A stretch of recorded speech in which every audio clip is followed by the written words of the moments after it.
Tsy mety ho leviko mihitsy hoe ravana antsika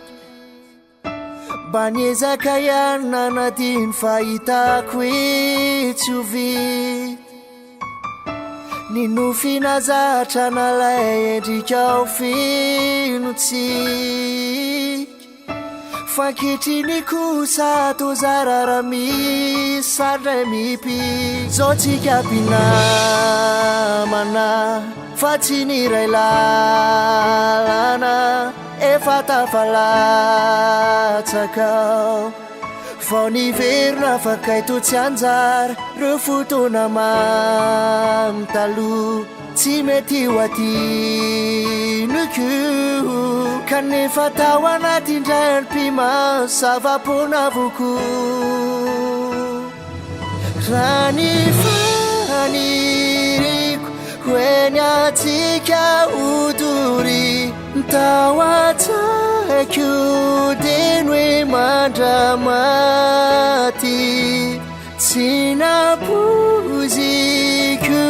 hoe ny afara fa tsy anjara isaorako enao nity ay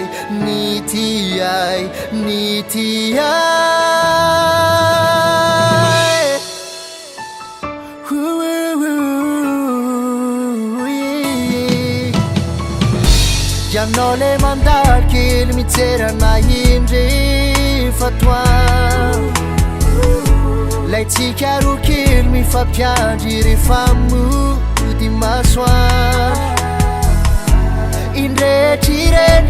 indretrireny magaka fatoiny tsy nisy velively hatramizao za tsy matombony reny hoe zao tsika mpinamana fa tsy niray lalana efa tafalatsakao vao niverina fakay to tsy anjara reo fotoana mamy taloha tsy mety ho atinoko kanefa tao anatindray anim-pimano zava-pona voko raha ny faniriko hoe ny atsika odory tao atsaiko teny hoe mandramaty tsy napoziko hoe ny afara fa tsy anjara isaorako enao nity ay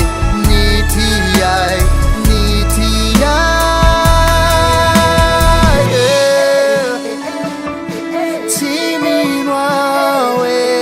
ravany tsy mino aho e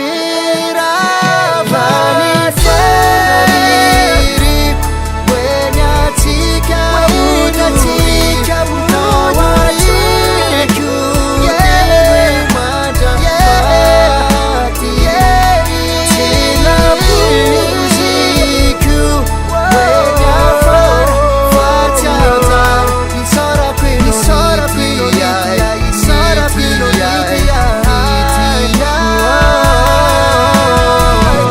tsy mety ho leviko mihitsy hoe ravana antsika